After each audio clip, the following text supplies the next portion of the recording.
راغبا في كل علم نافع. ينمو العلم ويتقدم بتقنياته ومجالاته، ومعه نطور أدواتنا في تقديم العلم الشرعي. أكاديمية زاد أكاديمية ينبوعها صاف ليروي غلة الظمآن. وتعلم الفقه الميسر عاملا بالشرع دون تعصب لفلان. بشرى لنا زاد أكاديمية للعلم كالأزهار في البستان.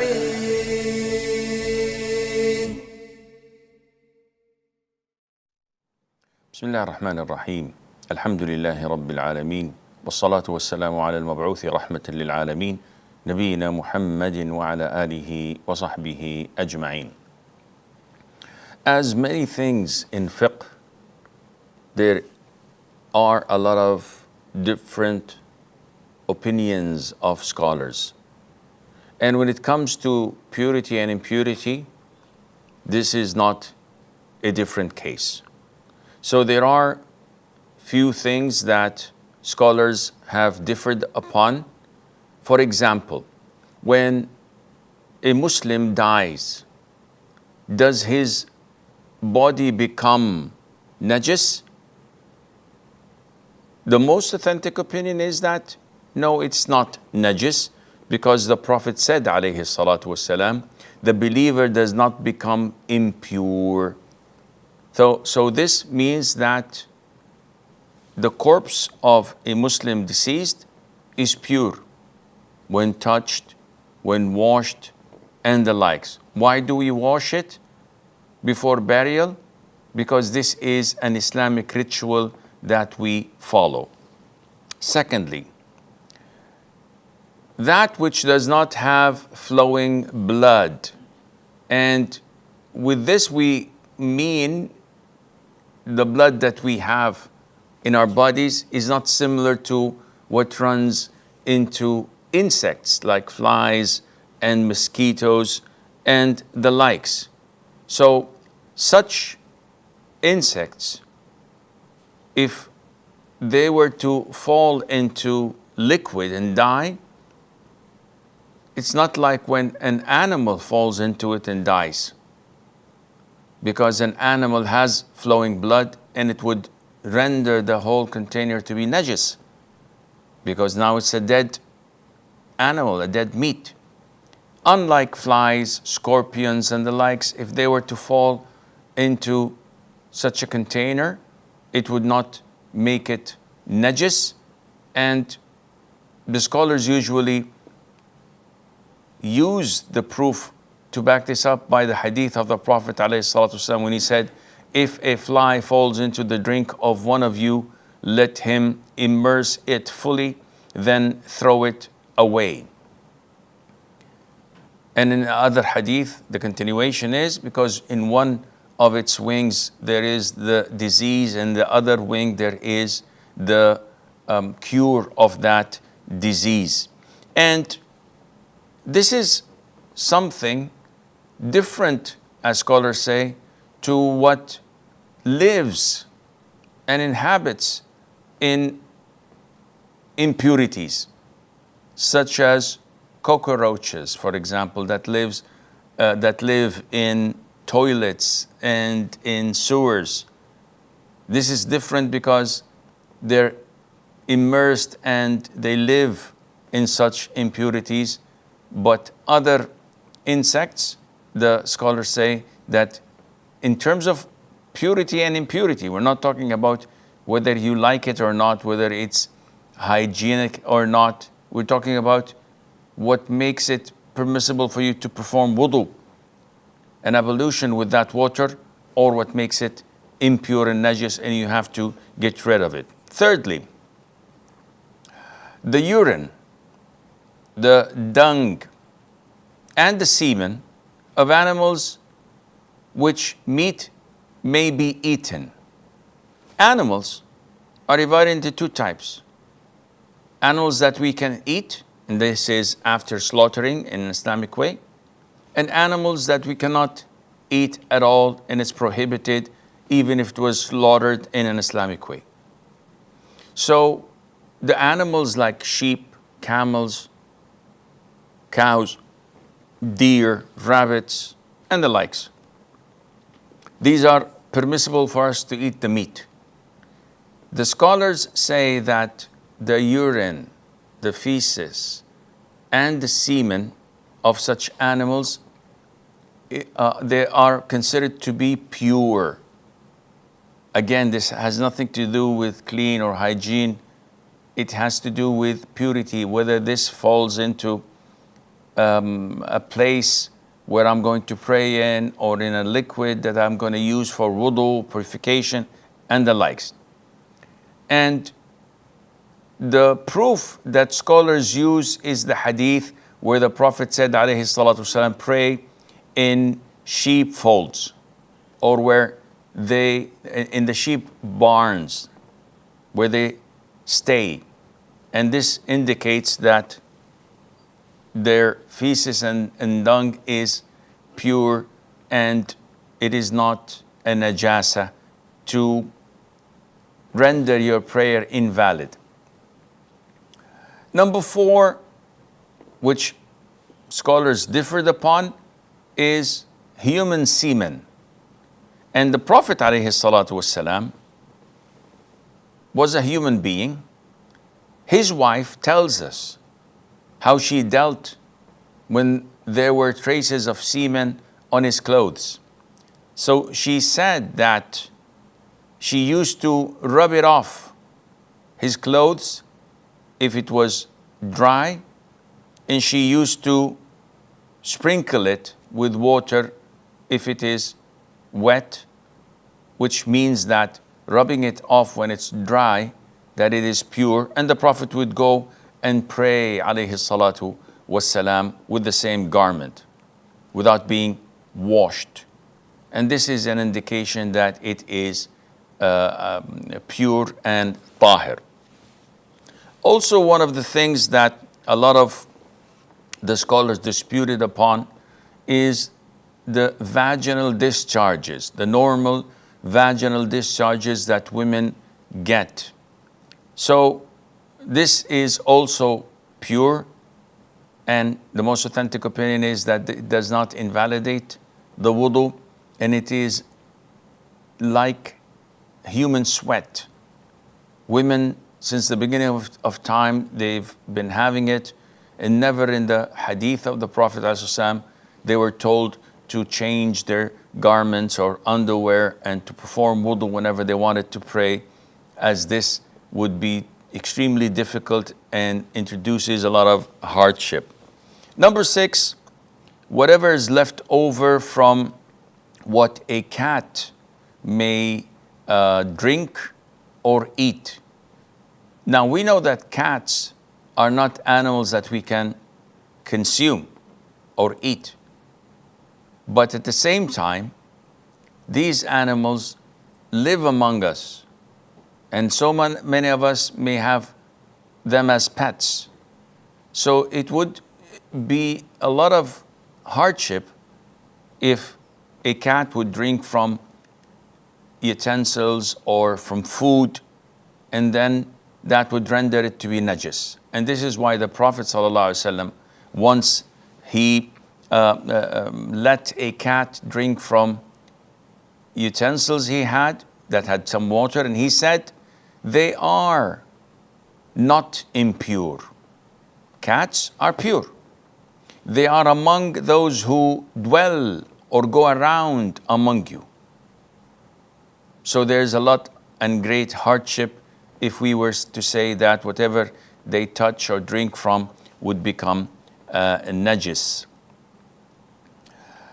And scholars said that whatever mingles with humans other than the dog would share the same ruling, such as domestic donkeys. So donkeys, people live and work with a lot in their farms, in the rural areas. So they have to get in touch with, and they may drink from your drinks and eat from your food and the likes. So they have the same ruling as well. Now, when we come to blood, there's human blood and there's animal blood. Human blood that has no difference of opinion among scholars is the blood of menses and the postnatal bleeding. This is agreed upon, and the evidences of its impurity is overwhelming, and so many of them. And the Prophet ﷺ, when asked about the menstrual blood on the garment, he said, scratch it, then rub it with water, then rinse it, then you may pray wearing it. So it has to be washed and removed, which indicates that it is a najasa without any doubt on that. The second type of bloods, human bloods, are anything else other than menstrual blood or postnatal bleeding blood. And it's an issue of dispute again among scholars, but the most authentic opinion is that blood that comes out of wounds, other than from the private parts, is considered to be pure, as there is no evidence in the Quran or in the Sunnah backing the opinion that says it's impure. And the companions, may Allah be pleased with them, since the time of the Prophet ﷺ, at the time of wars or after the time of wars, used to pray with their wounds gushing, with blood and with clothes, with stains of blood, and this would not make their prayer invalid, nor the Prophet would order them ﷺ to wash it off. Now, when we come to animals, the blood of animals, either the animals are those that we can eat the meat, or animals that we cannot eat the meat. Animals that we can eat the meat, and it was slaughtered in an Islamic way, that this blood is considered to be pure unless it's the gushing blood. So the blood that remains in the veins of the meat after we slaughter the animal, when we take a big chunk of steak and we cook it and we find that there is traces of blood maybe coming on top, this blood is forgiven because it's not gushing and it's pure. Even if it comes on my clothes, it's pure because I can eat the meat. The evidence that is mentioned in your books about the